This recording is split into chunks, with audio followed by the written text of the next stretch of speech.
नमस्कार दोस्तों, स्वागत है आपका हमारे YouTube चैनल विधि लॉजी पर। आज हम बात करने वाले हैं मोटर व्हीकल एक्ट के फाइनल पार्ट के बारे में, जिसके अंदर हम देखेंगे चैप्टर 13 एंड चैप्टर 14। दोस्तों, चैप्टर 13 और 14 शुरू करने से पहले अगर हम बात करें पार्ट 1 से लेके पार्ट 5 तक के प्रोविज़न्स की, तो उसके अंदर जो प्रोविज़न्स किए गए हैं, जैसे कि जो लर्निंग लाइसेंस है वह किसके द्वारा दिया जाएगा, कंडक्टर्स लाइसेंस किसके द्वारा दिया जाएगा, कौन सी अथॉरिटीज़ जो हैं कॉम्पिटेंट होंगी, इसके साथ ही ट्रैफिक कंट्रोल किसके हाथ में होगा, रजिस्ट्रेशन प्रोसीजर क्या होगी, तो ये सारे जो प्रोविज़न्स हमने वहाँ देखे। इसके साथ ही इंश्योरेंस ट्रिब्यूनल, क्लेम ट्रिब्यूनल क्या होगा, ये सब के बारे में हमने वहाँ पर बात की थी। उसके साथ ही बहुत सारे ऐसे प्रोविज़न्स हैं जो यहाँ पर मोटर व्हीकल से रिलेटेड किए गए हैं। यदि कोई व्यक्ति चैप्टर 1 से लेके चैप्टर 12 तक के जो प्रोविज़न्स हैं उसका उल्लंघन करता है, तो उसके लिए क्या पेनल्टीज़ हो सकेंगी, उसके लिए क्या दंड दिया जा सकेगा, क्या जुर्माना लगाया जा सकेगा, उसके लिए जो प्रोविज़न है वो चैप्टर 13 के अंदर किए गए हैं। इसीलिए चैप्टर 13 हमारे लिए एग्ज़ाम पर्पज़ से भी इम्पोर्टेंट हो जाता है और जनरल पर्पज़ से भी ये इम्पोर्टेंट है कि हमें ये पता होना चाहिए कि कौन से कॉन्ट्रावेंशन के लिए, यानी कि अगर आप कोई मोटर बाइक चला रहे हैं या कार चला रहे हैं, तब अगर ऐसा कोई रूल है जो आप फॉलो नहीं कर रहे हैं, जिसका उल्लंघन आप कर रहे हैं, तो उसके लिए क्या फ़ाइन जो है लगाया जा सकता है, ये आपको यहाँ पर पता होना चाहिए। तो उसी के बारे में आज हम बात करने वाले हैं। इस वीडियो के अंदर जो चैप्टर 13 है उसके जो इम्पोर्टेंट पार्ट हैं वह हमने यहाँ पर कवर किए हैं, तो इसलिए जब आप इस वीडियो को देख रहे हों तो बैरेक्ट ज़रूर साथ में लेकर बैठें। इसके बाद जो चैप्टर है चैप्टर 14 जो कि मिसलेनियस पार्ट है, उसके अंदर सेक्शन 215 जो है वो एक बार आपको रीड कर लेना है, क्योंकि उसमें दिए गए हैं प्रोविज़न रोड सेफ्टी बोर्ड से रिलेटेड। तो उसे एक बार आप जरूर देख लीजिएगा, क्योंकि वह इस वीडियो के अंदर हमने मेंशन नहीं किया है। तो इसके साथ ही आपका मोटर व्हीकल एक्ट जो है वह कंप्लीट हो जाएगा। तो चलिए दोस्तों, शुरू करते हैं। लेकिन उससे पहले अगर आप हमारे चैनल पर नए हैं और अगर आपको हमारे वीडियोस पसंद आते हैं तो चैनल को सब्सक्राइब कीजिए और वीडियो को लाइक और शेयर जरूर कीजिए। चलिए शुरू करते हैं। Chapter 13 offences, penalties and procedure, अपराध, शास्ति और प्रक्रिया। सबसे पहले बात करते हैं सेक्शन 177 की, जिसके अंदर दिया गया है general provisions for punishment of offences, अपराधों के दंड के लिए साधारण उपबंध।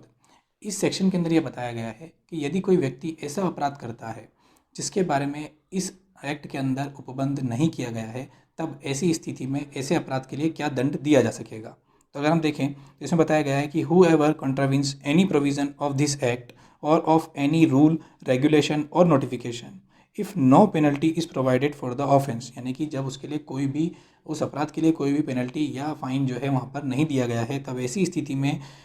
ऐसे अपराध के लिए पहली बार की स्थिति में 500 रुपये तक का फाइन लगाया जा सकेगा, और यदि वह व्यक्ति दूसरी बार या पश्चातवर्ती ऐसा ही अपराध करता है तो 1500 रुपये तक का फाइन जो है यहाँ पर लगाया जा सकेगा। तो इसमें सिर्फ आपको यही याद रखना है कि सेक्शन 177 में क्या दिया हुआ है, general provisions for punishment of offences.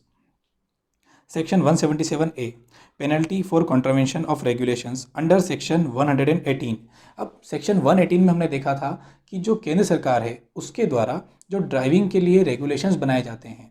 उसका अगर कोई उल्लंघन करता है तो उसके लिए क्या पेनल्टी होगी, वो यहाँ पर दिया हुआ है। तो सेक्शन 118 आपको याद रखना है कि केंद्र सरकार जो है यहाँ पर ड्राइविंग से रिलेटेड जो रेगुलेशंस होते हैं वह बनाती है, उसके अंदर केंद्र सरकार को यह पावर दी गई है। तो यदि उसके द्वारा, केंद्र सरकार के द्वारा जो बनाए गए नियम है, यदि कोई उसका उल्लंघन करता है, तब ऐसी स्थिति में उसके लिए क्या दंड होगा, वह सेक्शन 177A के अंदर दिया गया है। तो कितना, fine not less than ₹500 but which में एक्सटेंड टू ₹1000, यानी कि जुर्माना जो कि 500 रुपये से कम का नहीं होगा लेकिन 1000 रुपये तक का हो सकेगा। तो आपको सिर्फ यहाँ पर याद रखना है कि सेक्शन 118 क्या है और सेक्शन 118 के लिए जो पेनल्टी है वो कहाँ दी गई है। Section 183, driving eight excessive speed. इसके बीच के जो सेक्शंस हैं वह सिर्फ आपको एक बार रीड कर लेना है, क्योंकि सेक्शन 178 में दिया गया है कि पास या टिकट के बिना यात्रा करने और कंडक्टर द्वारा कर्तव्य की अवहेलना के लिए तथा ठेका गाड़ी आदि के चलाने से इनकार करने के लिए क्या पेनल्टी होगी। तो सिर्फ एक बार आप रीड कर सकते हैं, जनरल पर्पज़ से, एग्जाम पर्पज़ से इतना इंपॉर्टेंट नहीं है, इसलिए हमने उसे यहाँ पर मेंशन नहीं किया है। उसके बाद अगर हम बात करें सेक्शन 180 की, तो अप्राधिकृत व्यक्तियों को यान चलाने की अनुज्ञा देना, यानी कि जो अनऑथोराइज्ड है उनको अनुज्ञा देते हैं तो क्या होगा। सेक्शन 3 या 4 के उल्लंघन में यानों को चलाना, जब आपके पास उसका लाइसेंस नहीं है या जहाँ मना किया गया है, पब्लिक प्लेसेस पे चलाने से मना किया गया है और अगर आप चलाते हैं तो क्या होगा। तो ये कुछ प्रोविजंस हैं जो आपको एक बार रीड कर लेना है जनरल पर्पज़ से। बाकी अगर एग्जाम पर्पज़ से हम बात करें तो वो हमने यहाँ पर मेंशन किया है। तो अगर हम बात करें सेक्शन 183 की, ड्राइविंग एट एक्सेसिव स्पीड। अब एक्सेसिव स्पीड से यहाँ पर जो है कि अत्यधिक गति से यदि कोई गाड़ी चलाता है तो उसके लिए क्या दंड दिया जा सकेगा। अत्यधिक स्पीड कैसे तय होती है उसके लिए हमने जो सेक्शन 113 112 जो है वहाँ पर हमने इसके बारे में बात की थी कि जो स्पीड है वह गवर्नमेंट के द्वारा सेट की जाती है कि कहाँ पर कितनी स्पीड में आप मैक्सिमम स्पीड में गाड़ी चला सकते हैं। तो यदि कोई उस स्पीड का उल्लंघन करता है तो उसके लिए क्या पेनल्टी होगी वो यहाँ पर सेक्शन 183 में दी गई है। तो अगर कोई लाइट मोटर व्हीकल है, LMV है, तो उसके लिए ₹1000 टू 2000 यानी कि ऐसा जुर्माना जो कि 1000 रुपये से कम का नहीं होगा लेकिन 2000 तक का हो सकेगा अगर लाइट मोटर व्हीकल है तब। और यदि मीडियम और हैवी व्हीकल है तो ऐसा ही जो जुर्माना है वह 2000 रुपये से लेके 4000 रुपये तक का हो सकेगा। लेकिन यह जो जुर्माना है यदि वो पहली बार अपराध किया जाता है तब, यदि ऐसा ही अपराध दूसरी बार या उसके बाद पश्चातवर्ती किया जाता है तो जो ऐसा व्यक्ति है उसका जो ड्राइविंग लाइसेंस है वो इम्पाउंड यानी कि परिबद्ध कर लिया जाएगा। तो यही बस आपको यहाँ पर याद रखना है। सेक्शन 185,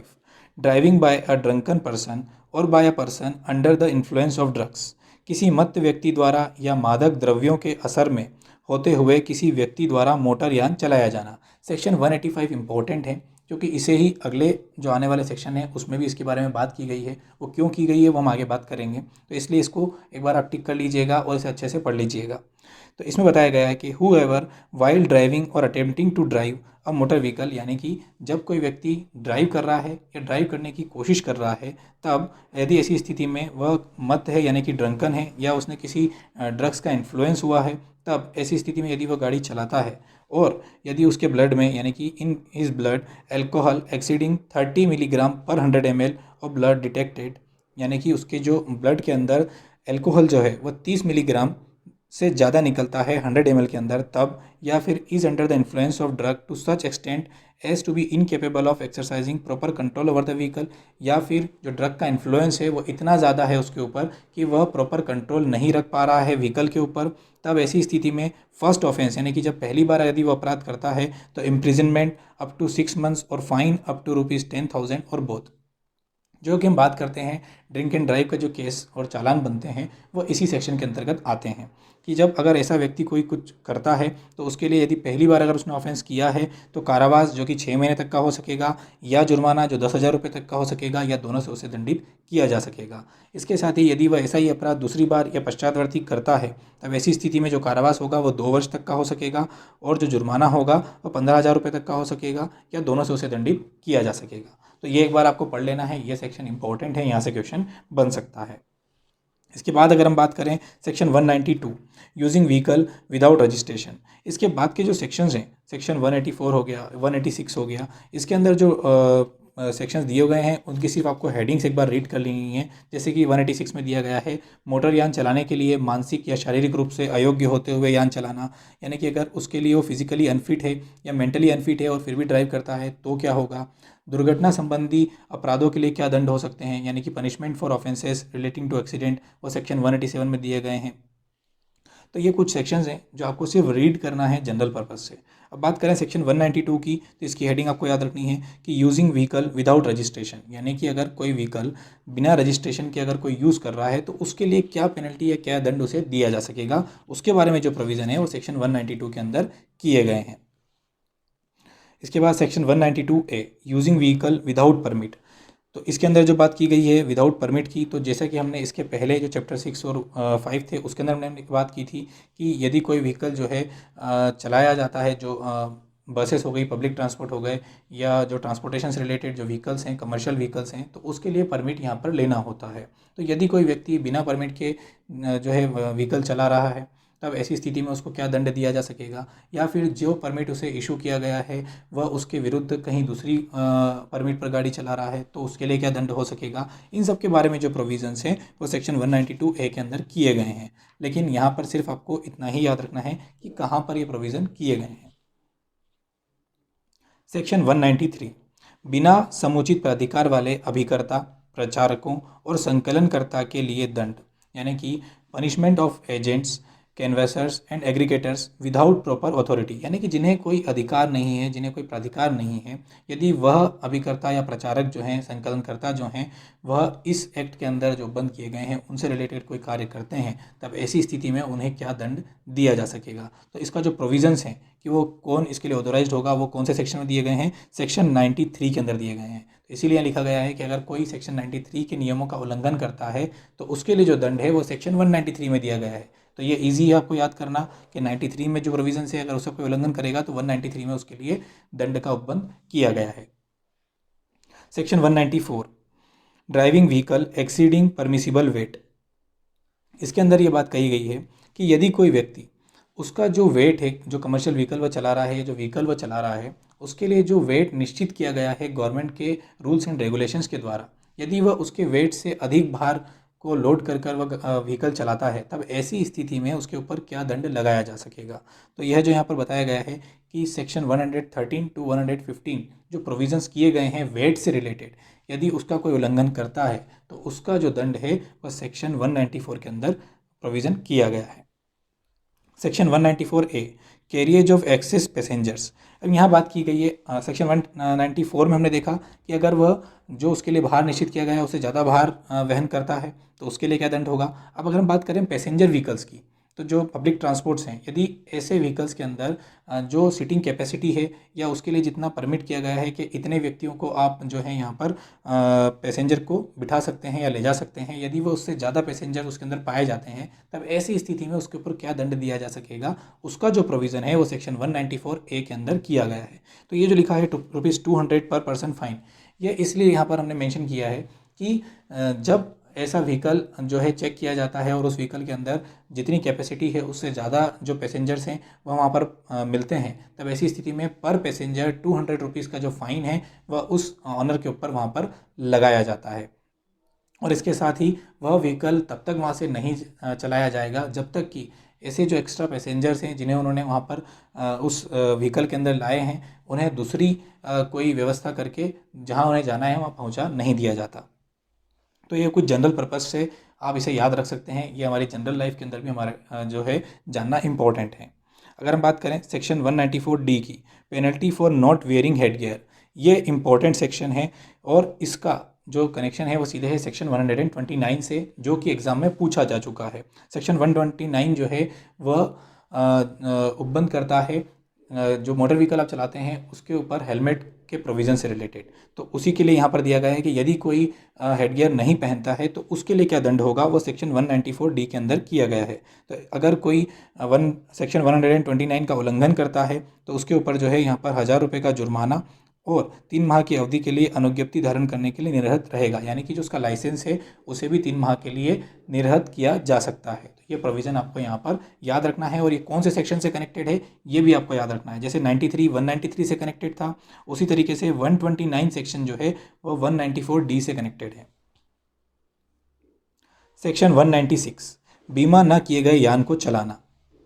यदि किसी व्हीकल का इंश्योरेंस नहीं है और उसे यदि आप चलाते हैं तो उसके लिए क्या दंड दिया जा सकेगा, उसका जो प्रोविज़न है वो सेक्शन 196 के अंतर्गत किया गया है। तो यदि कोई व्यक्ति ऐसा अपराध प्रथम बार करता है तो ऐसी स्थिति में कारावास से जो कि 3 माह तक का हो सकेगा या जुर्माने से जो ₹2000 तक का हो सकेगा अथवा दोनों से उसे दंडित किया जा सकेगा। यदि वह पश्चातवर्ती ऐसा ही अपराध करता है तो ऐसी स्थिति में कारावास से जो 3 माह तक का हो सकेगा या जुर्माना जो ₹4000 तक का हो सकेगा से दंडित किया जा सकेगा। तो आपको सिर्फ यहाँ इतना याद रखना है कि यदि बिना इंश्योरेंस के आप कोई व्हीकल चला रहे हैं तो उसके लिए क्या फ़ाइन है और वो कहाँ पर दिया गया है, सेक्शन 196 में। इसके बाद अगर हम बात करें सेक्शन 197 की, जो यहाँ पर हमने मेंशन नहीं किया है कि प्राधिकार के बिना यान को ले जाना, यानी टेकिंग व्हीकल विदाउट अथॉरिटी, तब ऐसी स्थिति में क्या उसके लिए दंड दिया जा सकेगा, उसका जो प्रोविज़न है वो सेक्शन 197 में किया गया है। आपको सिर्फ ये सेक्शन इसलिए याद रखना है क्योंकि यह 197 सेक्शन जो है ये आगे हम रीड करने वाले हैं। Section 199A offences by juveniles, किशोर द्वारा यदि कोई अपराध किया जाता है इस एक्ट के अंतर्गत तब उसके लिए किसे लायबल ठहराया जाएगा, तो उसके बारे में जो प्रोविज़न है वो सेक्शन 199A में किए गए हैं। तो जो जुवेनाइल है उसका जो गार्जियन है या फिर जो ऑनर है वह उसके लिए लायबल होंगे, लेकिन इसके साथ ही यहाँ एक प्रोविज़ो जोड़ दिया गया है कि वह तभी लायबल होंगे यदि उन्हें जो जुवेनाइल जो है अगर वो कोई मोटर व्हीकल चला रहा है और उन्हें उसके बारे में ज्ञात है, उसके बारे में जानकारी है, तो ही उन्हें लायबल ठहराया जाएगा। लेकिन इसके साथ ही यहाँ पर कोर्ट ये प्रिज्यूम करके चलेगा कि उन्हें ये पता था कि जो जुवेनाइल है वो मोटर व्हीकल चला रहा है और उनकी अनुमति से चला रहा है, और अगर उसे ये प्रूव करना है कि उसकी अनुमति से नहीं चलाया जा रहा था, तो यह जो रिस्पॉन्सिबिलिटी होगी वो उसी के ऊपर होगी। तो इसलिए आपको इस सेक्शन के अंदर सिर्फ इतना ही याद रखना है कि ऑफेंसेस बाय जुवेनाइल्स जो हैं उसके अंदर कौन रिस्पॉन्सिबल होता है और कोर्ट क्या प्रिज्यूम कर चलती है। इसके बाद बात करें सेक्शन 202 की, power to arrest without warrant, यानी कि बिना वारंट के अरेस्ट करने का अधिकार किसके पास होगा और कौन से ऑफेंसेस के लिए जो है यहाँ पर अरेस्ट किया जा सकेगा बिना वारंट के। तो उसके बारे में जो प्रोविज़न है कि अब पुलिस ऑफिसर इन यूनिफॉर्म, यानी कि एक वर्दीधारी जो पुलिस अधिकारी है वह यहाँ पर बिना वारंट के गिरफ्तार कर सकेगा जो निम्नलिखित ऑफेंसेस यहाँ बताए गए हैं उनके अंतर्गत। तो सबसे पहले बताया गया है सेक्शन 184, देन 185 और 197। तो ये तीनों ही जो सेक्शन है ये आपको यहाँ पर याद रखने हैं कि जो इन तीनों सेक्शन के अंदर यदि कोई इसका उल्लंघन करता है तो ऐसी स्थिति में इन तीनों सेक्शन के लिए सेक्शन 202 के अंदर प्रोविज़न किया गया है कि एक पुलिस अधिकारी जो कि यूनिफॉर्म में होगा वह उस व्यक्ति को यहाँ पर बिना वारंट के गिरफ्तार कर सकेगा। सेक्शन 203 ब्रीथ टेस्ट, श्वास परीक्षण, तो ये कौन कर सकेगा उसके बारे में यहाँ पर प्रोविज़न है। अब पुलिस ऑफिसर इन यूनिफॉर्म और an authorised officer of the motor vehicle department, ये दोनों व्यक्ति जो हैं उनको यहाँ पर अधिकार होगा यदि वह किसी व्यक्ति को उनके पास यह संदेह का कारण है कि वह व्यक्ति जो है ड्रिंक कर या फिर किसी ड्रग के इन्फ्लुएंस में गाड़ी चला रहा है, तब ऐसी स्थिति में वह उसका ब्रीथ एनालिसिस या ब्रीथ टेस्ट जो है यहाँ पर कर सकेंगे। Section 206 power of police officer to impound document, यानी कि जो पुलिस अधिकारी है उसकी क्या शक्ति होगी जो दस्तावेज हैं उन्हें इम्पाउंड करने की, उन्हें परिबद्ध करने की। तो उसके बारे में यह प्रोविज़न किए गए हैं। तो इसमें ये बताया गया है इस सेक्शन के अंदर, अगर आप रीड करेंगे तो अगर कोई किसी पुलिस अधिकारी को किसी व्हीकल के डॉक्यूमेंट्स चेक करते वक्त यदि ऐसा लगता है कि वह जो डॉक्यूमेंट्स है वो फॉल्स डॉक्यूमेंट है अकॉर्डिंग टू IPC, तब ऐसी स्थिति में उस डॉक्यूमेंट को परिबद्ध कर सकेगा और जो ऑनर है या जो उसको ड्राइव कर रहा है उससे ये बोल सकेगा कि आप इसके ओरिजिनल डॉक्यूमेंट जो है प्रोवाइड करें, जो आपने प्रोवाइड किए हैं वो डॉक्यूमेंट सही नहीं है। तब ऐसी स्थिति में यदि जो व्यक्ति है वो मना करता है, इनकार करता है डॉक्यूमेंट दिखाने से, तब वो जो डॉक्यूमेंट्स है उसे यहाँ पर सीज या इम्पाउंड कर सकेगा। तो सिर्फ इतना ही याद रखना है कि कहाँ पर शक्ति दी गई है। Section 208 summary disposal of cases, यानी कि जो केसेस हैं उनका संक्षिप्त विचारण जो है उसके बारे में प्रोविज़न जो है सेक्शन 208 के अंदर किया गया है। तो सिर्फ इसकी हेडिंग जो है वो यहाँ पर आपको याद रखनी है। Section 210A power of state government to increase penalties, जो पेनल्टीज़ यानी कि जो जुर्माना या जो दंड यहाँ पर केंद्र सरकार के द्वारा बनाए जाते हैं, यदि उसके अंदर कोई चेंजेस अगर स्टेट गवर्नमेंट को करना है तो वो यहाँ पर कर सकती है, लेकिन उसके लिए कुछ रेगुलेशंस हैं जिसके बारे में सेंट्रल गवर्नमेंट के द्वारा प्रोविजंस किए गए हैं, तो उनको फॉलो कर ही पेनल्टीज़ के अंदर स्टेट गवर्नमेंट चेंजेस कर पाएगी। Section 210B penalty for offence committed by an enforcing authority, ये सेक्शन इंपॉर्टेंट है और यहाँ से क्वेश्चन बन सकता है, इसीलिए इसको यहाँ पर मेंशन हमने यहाँ पर किया है। इसके अंदर आपको यही देखना है कि यदि जो ऑफेंस यहाँ पर बताए गए हैं, अगर इनमें से किसी भी ऑफेंस को कोई एनफोर्सिंग अथॉरिटी यानी कि जो इस अधिनियम को लागू करने वाली अथॉरिटी है, प्राधिकारी हैं, यदि वही इस अधिनियम के अंदर जो उपबंध है उनका उल्लंघन करते हैं, तब ऐसी स्थिति में उनको क्या दंड दिया जा सकेगा। तो उसके लिए प्रोविज़न है कि जो भी दंड यहाँ पे बताए गए हैं वो दंड का दोगुना दंड उनके ऊपर यहाँ पर लगाया जा सकेगा। यानी कि अगर किसी दंड, जैसे अगर किसी के लिए फ़ाइन बताया गया है 1000 रुपीज़, तो उनके लिए जो फ़ाइन होगा वो 2000 रुपीज़ होगा। तो बस इतना ही आपको याद रखना है कि कितना हो सकता है। तो यहाँ पर 210B के अंदर ट्वाइस। तो इसके साथ ही दोस्तों चैप्टर 13 जो है यहाँ पर हमारा जो है एंड हो जाता है, और इसके साथ ही चैप्टर 14 के अंदर हमने आपको बताया है कि जो सेक्शन 215 है जो रोड सेफ्टी बोर्ड से रिलेटेड है वो आपको पढ़ लेना है। तो आपका मोटर व्हीकल एक्ट जो है यहाँ पर कंप्लीट हो जाएगा। इसके अलावा अगर आपको कोई डाउट आता है तो आप हमसे कमेंट सेक्शन में पूछ सकते हैं। कैसा लगा आपको ये वीडियो हमें ज़रूर बताइएगा। Thank you for watching. Please like, share and subscribe.